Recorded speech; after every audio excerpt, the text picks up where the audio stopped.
골로새서 말씀 대합니다. 골로새서 1장 24절부터 29절 말씀입니다. 골로새서 1장 24절부터 29절까지 같이 읽습니다.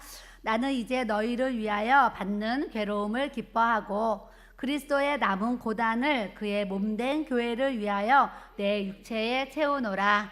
내가 교회의 일꾼 된 것은 하나님이 너희를 위하여 내게 주신 직분을 따라 하나님의 말씀을 이루려 함이니라. 이 비밀은 만세와 만대로부터 감추어졌던 것인데 이제는 그의 성도들에게 나타났고 하나님이 그들로 하여금 이 비밀의 영광이 이방인 가운데 얼마나 풍성한지를 알게 하려 하심이라. 이 비밀은 너희 안에 계신 그리스도시니 곧 영광의 소망이니라. 우리가 그를 전파하여 각 사람을 권하고 모든 지혜로 각 사람을 가르침은 각 사람을 그리스도 안에서 완전한 자로 세우려 함이니 이를 위하여 나도 내 속에서 능력으로 역사하시는 이의 역사를 따라 힘을 다하여 수고하노라. 아멘. 기도드립니다. 좋으신 하나님 아버지, 오늘도 저희들에게 주님의 귀하고 복된 이날을 허락해 주셨습니다. 우리에게 시간을 주심도, 우리에게 재능을 주심도, 우리에게 이 공간과 모든 삶의 아버지 은혜를 허락하심도 다 하나님의 뜻이고 하나님의 섭리 안에 우리가 거하는 줄 믿습니다. 하나님, 우리가 오늘 호흡하는 것도 모든 것이 주님의 은혜임을 찬양으로 고백합니다. 날마다 주님의 주신 은혜를 생각할 때에 감사와 기쁨이 넘치는 한날 한날이 되게 하여 주시옵소서. 우리의 모든 생각 속에, 마음 속에, 우리의 입술 속에 어떠한 원망이나 불평하는 마음들은 예수님 주의 보혈로 다 씻어주시고 제하여 주시고 항상 기뻐하며 쉬지 말고 기도하고 감사하며 살아갈 수 있는 주님의 은혜가 부어지게 하여 주옵소서. 감사하고 예수님의 이름으로 기도드렸습니다. 아멘. 오늘 말씀의 제목은 따라하겠습니다. 교회의 일꾼이 된 이유. 교회의 일꾼이 된 이유. 네, 오늘 이제 금요 예배를 나오신 분들은 특별히 교회의 일꾼 된 자들이 또 이제 금요 예배를 또 이렇게 오신 것 같습니다. 연휴 기간이라서 안 보이는 분들도 있는데 또 그 어디나 또 예배를 드릴 수 있는 또 은혜를 하나님이 또 주실 줄 믿습니다. 그래서 오늘 25절에 보니까 내가 교회의 일꾼이 된 것은 하나님이 너희를 위하여 내게 주신 직분을 따라서 하나님의 말씀을 이루려 함이니라 그러신 거예요. 우리는 교회를 오면 예수님을 영접하면 교회에서 성도님이라는 성도의 호칭을 우리가 받습니다. 그래서 교회를 나오면 성도, 거룩할성, 무리도, 그래서 거룩한 사람들의 어떤 무리를 성도라고 하는데 하나님 앞에 구원받는 거룩한 백성을 이룰 때에 우리가 성도님 이런 호칭을 사용합니다. 그 성도님이라는 호칭을 쓰다가 교회에서 어떤 때가 되면 또 이렇게 직분을 또 임명합니다. 그래서 집사님의 직분, 또 권사님의 직분, 또 안수 집사님, 뭐 장로님 이런 이제 직분들을 교회에서 또 주고 또 사역자들은 전도사님, 강도사님, 또 목사님 이런 이제 직분을 우리가 또 받습니다. 그래서 여기 계신 분들이 대개가 성도님이든 또 어떤 집사님이든 권사님이든 이런 이제 직분을 우리에게 하나님이 허락해 주셨는데 나에게 이 직분을 허락해 주신 것, 내가 교회의 일꾼이 된 이유는 오직 하나님께서 하나님의 말씀을 이루려 함이니라 이런 말씀을 오늘 우리에게 주시는 것입니다. 오늘 우리 말씀을 통해서 하나님의 말씀이 나의 삶에 이루어지는 이 축복을 저와 여러분들이 받아야 될 줄로 믿습니다. 저는 오늘 아침에 이제 밤이 되었는데 어제 한 성도님이 병원에서 아기를 낳는데 아기가 이렇게 심장 수술을 해야 된다는 얘기를 제가 이렇게 이제 들었습니다. 그래서 밤에 이제 궁금해가지고 전화를 이렇게 했더니 아기가 지금 수술 중인데 밤 12시까지 수술을 한다는 얘기를 이렇게 들었어요. 그래서 이제 우리 교회 성도님들과 함께 이제 12시까지 또 기도해야 되겠다 하면서 이제 수술 끝날 때까지 기도를 해야 되겠다. 그러면서 기도를 하는데 이렇게 카톡을 보니까 수술 끝났다는 답장이 없는 거예요. 그래서 답장이 올 때까지 또 기도해야 되겠다. 그러면서 이제 기도를 하다가 카톡을 넣습니다. 그랬더니 아직도 수술이 안 끝났다는 거예요. 그래서 또 1시가 넘어서 또 카톡을 하니까 아직도 이제 안 끝난 거예요. 그래서 한 1시 반쯤 돼서 이제 또 카톡을 하니까 이제 수술이 이제 아기가 끝났다는 거죠. 어제 태어나자마자 이렇게 중한 수술을 이렇게 받게 되었습니다. 그러니까 요만한 아기가 수술을 받는다고 하니까 마음이요 막 진짜 녹아내려져요. 그래서 이제 막 기도하고 새벽 3시까지 또 우리 여기 집사님과 기도하고 이제 잠을 청하러 올라갔습니다. 올라가서 이제 잠이 들만하고 이제 콜콜 잠이 들려고 하는데 전화가 또 따르르르 왔습니다. 새벽 6시에 받았더니 방수공사 하신 분이 비가 오는데 점검이 필요하다고 하면서 또 찾아오신 거예요. 그래서 문을 열어드리고 또 그분에게 또 안내를 해드렸어요. 그래서 그분이 가시고 나가지고 잠깐 자야지 그러고 또 누웠는데 또 우리 한 자매님이 전화가 와서 사모님 아침에 이제 화분이 배달이 되는데 또 화분을 잘 받아주셔야 된대요. 그래서 또 화분 때문에 몇 번 통화를 이제 했습니다. 그래서 화분을 다 이제 이렇게 챙기고 이제 잠깐 잠을 자야지. 또 누웠더니 전화가 또 따르르르 와서 또 1층에 와 있는데 어떤 문제를 또 해결해야 되기 때문에 내려온다는 거예요. 그래서 오늘 하루 종일 전화 받고 내려오면서 교회를 또 안내하는 여러 모습이 있었어요. 근데 또 오후가 되니까 성도들이 6층에 와서 이런저런 도와주는 또 일들을 하게 되어서 우리 6층이 지금 유치부실을 만들었는데 거실에 여러 가지가 장난감이나 이런 물건들이 막 쌓여져 있었는데 또 우리 이제 성도님들이 오셔서 책장도 놔주고 여러 가지 다 정리를 이렇게 해주셔서 아주 6층이 훌륭한 유치부 예배실로 또 오늘도 이렇게 만들어졌습니다. 그래서 오늘 하루가 아침 새벽부터 지금 이 시간까지 그냥 뭔가 분주하고 뭔가 바쁘고 이제 그런 일상 속에 하루를 보내게 되었는데도 제 마음이 기쁜 것은 내 안에 그리스도가 계시고 내가 주님의 안에 주님의 이 성전 안에 거하면서 주님의 일을 하면서 살아간다는 것이 얼마나 기쁘고 얼마나 감사하고 뿐만 아니라 얼마나 행복한지 이런 생각을 오늘도 하게 되었습니다.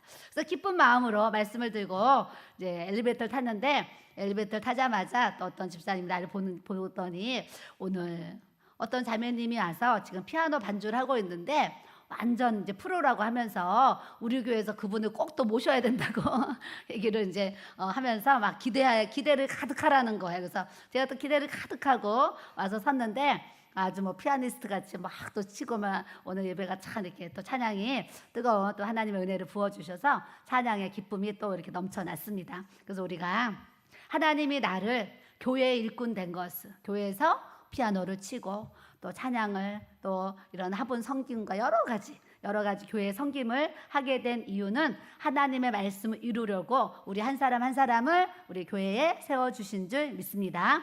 그러시면서 뭐라고 그러시냐면 26절에 이 비밀이 만세와 만대로부터 감추어졌던 것인데 이제는 그의 성도들에게 나타났고 그러는 거예요. 그러니까 저와 여러분들이 만남을 가져서 교회라는 공동체를 통해서 교회 지체가 되게 하시고 주님의 사명을 감당하게 하셨는데 이것이 내 뜻으로 내 어떤 감정 기분으로 우리가 인도함을 받은 것이 아니라 따라하세요. 비밀이다. 주님이 만세와 만대로부터 감추어진 그 비밀이 있는데 그것이 성도들에게 나타났다는 거예요. 그래서 오늘은 하나님이 우리를 여기에 있게 하신 것은 하나님이 우리를 마포 길교회로 보내주셨고 하나님이 우리를 교회에 지체된 사명으로 허락해 주셔서 자기의 자리에서 자기의 역할을 잘 감당할 수 있는 이 일꾼으로 교회의 일꾼으로 직분자로 우리 하나님께서 우리를 세워주신 줄 믿습니다. 옆에 사람 보시고 우리는 교회의 일꾼입니다. 복받은 일꾼입니다. 네, 왜 복을 받았는지 아세요? 죽어서 천국 가면 이 땅에서 육신적으로 행한 것은 뭐가 그렇게 상급이 있겠어요? 주를 위해서 영적으로 행한 모든 일에 있어서 하나님께서 우리에게 상급을 주신다고 약속하신 줄 믿습니다. 우리는 우리의 미래가 있고 우리의 영원한 소망이 있고 저 천국이 있고 하나님의 뜻하신 그 나라가 있기 때문에 이렇게 기쁘게 신앙생활 할 수 있는 것이지 그것이 아니면 저는 가끔 이런 생각을 예전에 했습니다. 천국이 없으며 이 세상에 나같이 불쌍한 사람은 없지 이런 생각을 했어요. 근데 천국이 있으니까 이 세상에서 나같이 행복한 사람이 없지 이런 생각을 했습니다. 여러분들도 만약 천국이 없다면 그럼 무슨 생각이 떠오르세요? 만약 천국이 있다면 무슨 생각이 이렇게 떠오르세요? 저는 천국이 없다면 나같이 불쌍한 사람이 없겠다. 어려서부터 예수님 알고 교회 생활하면서 뿐만 아니라 이제 교회의 지도자가 되어서 주님의 일을 평생 해나가는 데 있어서 내게 천국이 없다며 이런 생각을 하면 끔찍하고 그렇습니다. 그런데 천국이 있기 때문에 이 천국 가는 이 길을 기쁨으로 감사함으로 우리가 달려가는 줄로 믿습니다. 그래서 그 영원한 하나님 나라에 그 상급이 있고 그 나라에 면류관이 있고 그 축복이 있으니까 우리가 이렇게 교회 일꾼이 되어서 주님의 일을 해나가는 것이 아니지, 그 상급이 없으면 여기에 있을 이유가 저는 없다고 이렇게 생각이 듭니다. 천국이 없으면 여기 있을 이유가 없는데 천국이 있으므로 우리가 여기에 있는 줄 믿습니다. 24절에 나는 이제 너희를 위해서 받는 괴로움을 기뻐한다. 그리스도의 남은 고난을 그의 몸된 교회를 위해서 내 육체에 채우노라 그러시는 거. 사도 바울이 나는 너희 때문에 많은 괴로움이 있다 얘기하는 거예요. 그런데 그 괴로움 때문에 내가 기뻐하고 있다. 왜? 그리스도의 남은 고난을 그의 몸된 교회를 위해서 내 육체에 채우기로 내가 작정했기 때문이다 라는 고백을 이렇게 하는 것입니다. 저는 이 말씀을 읽을 때마다 항상 떠오르는 분이 한 분이 있습니다. 이 말씀을 읽을 때마다 떠오르는 분이 이제 북한에 지금 감옥에 계신 우리 김정호 선교사님의 이제 떠오릅니다. 왜냐하면 우리 교회 와서 몇 번 설교를 하셨는데 그분이 몇 번 설교하실 때 그 중에 한 말씀이 이 말씀이었어요. 이 말씀을 하시는데 그냥 말로만 하는 말씀이 아닌 정말 영으로 하는 말씀으로 제가 그때 이렇게 받아들여졌는데 이 말씀을 오늘 또 이렇게 제가 묵상을 하면서 그 선교사님이 우리 교회 와서 설교를 하시면서 나는 이제 너희를 위해서 받는 괴로움을 기뻐하고 그리스도의 남은 고난을 그의 몸된 교회를 위해서 내 육체에 채우노라 이런 얘기를 하셨어요. 그래서 그분이 이런 신앙 고백이 있었고 또 그분이 주님 뜻대로 또 살아가려고 이렇게 하셨는데 결과적으로는 또 북한이라는 곳을 들어가시게 되어서 가정교회를 방문하신다고 들어가셨는데 거기서 이제 누가 고발을 했습니다. 고발을 해가지고 이분이 잡혀들어서 지금 아주 오랜 지금 횟수를 지금 북한의 감옥에 계셔서 저도 기도할 때마다 하나님 베드로도 주님이 또 감옥에서 옥문을 열어주셨고 사도 바울도 감옥에서 옥문을 열어주셨는데 하나님 그렇게 천사를 통해서 옥문이 열려지는 그런 역사도 또 있을 것이고 아니면 사람을 통해서 어떤 하나님의 역사를 통해서 빨리 나올 수 있도록 하나님 은혜를 달라는 이런 기도를 또 이렇게 하게 되옵니다. 어떤 분은 선교사로 또 파송을 받아서 북한의 영혼들을 위해서 또 수고하시다가 지금은 또 북한의 감옥에서 이렇게 고통을 당하시는 이 괴로움을 또 이제 지금 경험하고 계시는 선교사님도 이렇게 계세요. 그래서 우리는 또 그런 분들의 어떤 고난과 고충과 어려움 그런 걸 생각할 때 얼마나 내가 이 대한민국이란 나라에서 내가 사는 이 동네에서 예수님을 믿는다는 것이 얼마나 감사한지 우리는 정말 그냥 감사가 넘쳐야 될 줄로 믿습니다. 하나님의 은혜가 너무 감사해서 기쁨과 은혜와 감사가 그런 넘쳤으면 좋겠어요. 오늘 낮 시간에 이렇게 대하면서 그때 그 음성을 다시 생각하면서 맞아 주님이 직접 찾아오셔서 나에게 죽도록 충성하라 그리하면 생명의 면류관을 내게 씌워주리라 이런 말씀을 주셨는데 맞아 내가 여기까지 인도함을 받게 하신 것이 그때 주님이 찾아오셔서 충성하라는 그 말씀을 나에게 주셨으므로 내가 이렇게 하나님 앞에 충성할 수 있도록 하나님 여기까지 인도해 주시고 붙잡아 주셨구나 이런 이제 고백을 또 이제 제가 하게 됩니다. 저는 여러분들이 오늘 말씀을 통해서 주님도 저를 찾아와 주셔서 내가 죽도록 충성하면 내가 생명의 면류관을 저에게 씌워주신다 약속하신 것처럼 우리 교회 성도님들 한 분 한 분이 정말 교회의 일꾼이 되는데 일꾼도 단계가 있어요. 단계가 있는데 우리가 하나님 앞에 죽도록 충성하는 일꾼 되게 하시면 하나님께서 또 생명의 면류관을 우리 한 사람 한 사람 우리의 머리 위에 씌워주실 것을 기대하고 고대하면서 감사하면서 살 수 있는 이 주님의 은혜를 우리에게도 주시는 줄 믿습니다. 29절에 보니까 이를 위해서 나도 내 속에서 능력으로 역사하시는 이의 역사를 따라 힘을 다하여 수고하노라 이런 고백을 합니다. 내 속에서 능력으로 역사하시는 지금 다 20년 이상을 예수님을 믿은 우리 안에는 예수 그리스도의 능력이 누구보다 많이 부어진 것을 저는 압니다. 그래서 골로새서 앞에가 뭐예요? 빌립보서거든요. 빌립보서 4장 13절에 무슨 말씀이 있냐면 내게 능력 주시는 자 안에서 내가 모든 것을 할 수 있느니라 그랬어. 내가 능력 주시는 자 안에서. 저는 예전에 이 말씀을 대하면 주님의 일을 이제 해야 되고 주의 길을 이렇게 가야 되는데 능력이 없는 거예요. 능력이. 내가 말씀을 달달 외우는 능력이 있는 것도 아니고 어떤 목사님들처럼 기도를 많이 하는 막 능력이 있는 것도 아니고 그렇다고 어떤 목사님처럼 밥을 퍼서 섬길 수 있는 막 사랑이 막 넘치는 것도 아니고 하나님 앞에 능력을 얘기하는데 제가 잘할 수 있는 능력이 없는 거예요. 뭔가를 내가 가르치는 거를 특별히 잘하는 뭐 반주든 뭐 찬양이든 능력. 그런데 어느 날 이 말씀을 대하는데 하나님 저는 찬양도 못하고 반주도 못하고 뭐 요리도 못하고 이렇게 재능도 없어서 참 못하는 게 참 많은 전데 내게 능력 주시는 자 안에서 내가 모든 것을 할 수 있느니라. 이 말씀이 저에게 확 오면서 제가 이 말씀을 굉장히 좋아하는 이유가 내가 능력이 없다고 능력 여길 때에 주님이 뭐라 그러시냐면 너에게 능력 준 거 안에서 너가 모든 것을 할 수 있어. 이런 말씀을 주셨어요. 그래서 제가 그때부터는 내가 못하는 걸 가지고 내가 뭘 하려고 하는 것이 아니라 내가 할 수 있는 것을 찾아서 하나님 앞에 하려는 이런 마음을 이제 갖게 되었어요. 그러면서 깨달은 것이 나는 이것도 다 못하는데 다른 사람보다 말을 잘하는 거를 내가 이제 깨달은 거예요.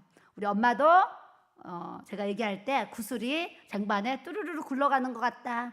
우리 어머니도 그럴 일은 없지만 너가 혹시 물에 빠져 죽으면 입만 동동동동 뜰 것 같다. 막 이런 얘기를 하셨어요. 그래서 제가 깨달은 것이 나는 다른 사람보다 좀 말을 잘하는구나. 그럼 말 잘하는 걸로 뭐를 할 수 있지? 깨달은 것이 기도지. 기도 하면서 이제 32살에 이제 시작한 목회가 58살까지 이렇게 기도하는 삶으로 하나님 여기까지 또 인도해 주셨는데 오늘 11절에 빌립보서 4장 11절에 이런 말씀이 있습니다. 내가 궁핍함으로 말하는 것이 아니고 어떠한 형편에든지 나는 자족하기를 배웠다 그러시는 거예요.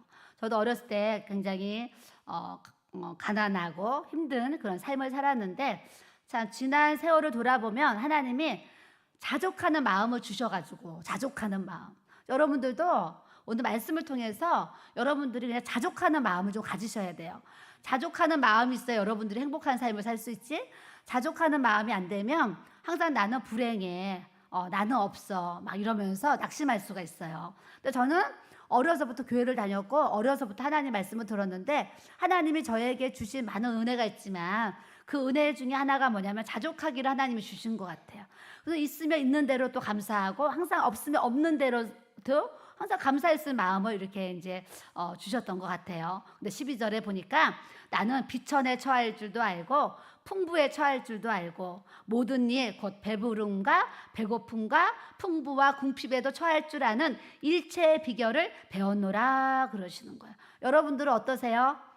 비천에 처할 줄도 비천에도 처해 보셨고 또 풍부에 보셔서 다른 사람을 꺼줄 수도 있고 나눌 수 있는 삶을 또 살아본 분도 있고 어떨 때는 너무 배고파서 저같이 막 3년 동안 라면만 먹은 분도 있고 그런 배고픔과 또 어려움이 있는 또 상황에 있다가 또 하나님이 또 은혜와 긍휼을 부으셔서 풍부의 또 풍성함의 은혜를 또 주신 분도 있을 것이고 아직도 삶이 어렵고 힘들어서 또 궁핍에 처하는 삶을 우리가 살아갈 수도 있는데 주님이 뭐라고 그러셨냐면 너희들이 지금 비천하지?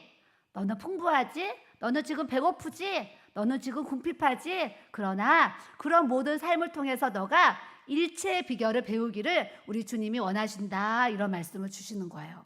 저도 어려서 못 먹고 못 입고 못 사는 삶을 살다 보니까 제 마음 안에는 항상 이게 어려운 사람을 보면 불쌍한 마음, 이렇게 긍휼한 마음 하나님 항상 지금까지도 주시고 또 힘들고 어려운 사람들 생각할 수 있는 마음을 주시는데 제가 만약에 부잣집 딸로 태어나가지고 그런 세상적인 부족함이 하나도 없이 내가 자랐다고 하면 어려운 사람 봐도 불쌍한 사람 봐도 제가 그렇게 이런 마음이 아니었을 거라는 생각이 제가 이렇게 이제 또 들어요.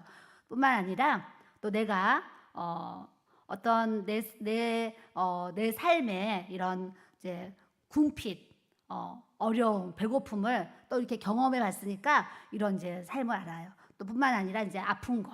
어려서부터 몸이 아파서 계속 질병을 달고 살았어요. 질병을 달고 살다 보니까 아픈 사람을 보면 얼마나 아플까 이런 생각을 이제 항상 이렇게 하게 돼요. 그러다 보니까 그런 내가 아팠던 것도 내가 가난했던 것도 하나님께서 제 삶에 일체의 비결을 배울 수 있도록 하나님이 이렇게 은혜를 주셨음을 고백을 이렇게 하게 됩니다. 우리 이제 청년들도 있고 학생들도 있는데 오늘 말씀을 통해서 여러분들의 삶이 지금 비천하기도 하고 또 궁핍하기도 하고 또 어려운 삶을 우리가 살아갈 수도 있지만 앞으로도 하나님이 우리에게 은혜를 긍휼을 주시면 우리가 더 풍부한 삶도 맛보게 하실 거고 배부른 삶도. 근데 요즘에 배고픈 사람은 없어요. 저 때는 진짜 먹을 것이 없어서 수제비 먹고 막 라면 먹고 국수 먹고 이런 사람들이 그때는 그래도 많았는데 지금은 맛없어서 안 먹지.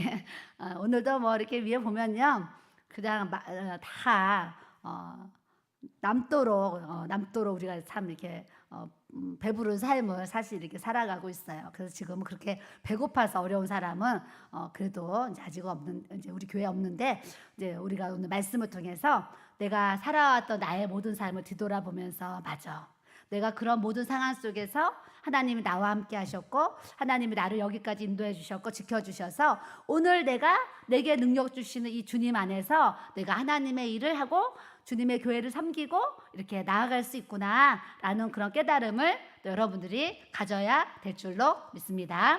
그래서 내 속에서 능력으로 역사하시는 이 하나님의 역사가 다시 우리 안에 하나님의 은혜, 하나님의 사랑, 하나님의 기쁨, 하나님의 능력, 하나님의 충만한 어떤 그런 역사들이 우리 안에 정말 가득 부어져서 앞으로 우리 교회가 성령으로 얘기하면 그냥 화라산이 타오르는 것처럼 성령 충만한 교회, 성령의 불이 나타나는 교회, 성령님이 역사하는 교회, 성령님의 임재가 넘치는 그런 우리 교회가 되기를 또 꿈꾸면서 오늘 말씀을 대하게 됩니다.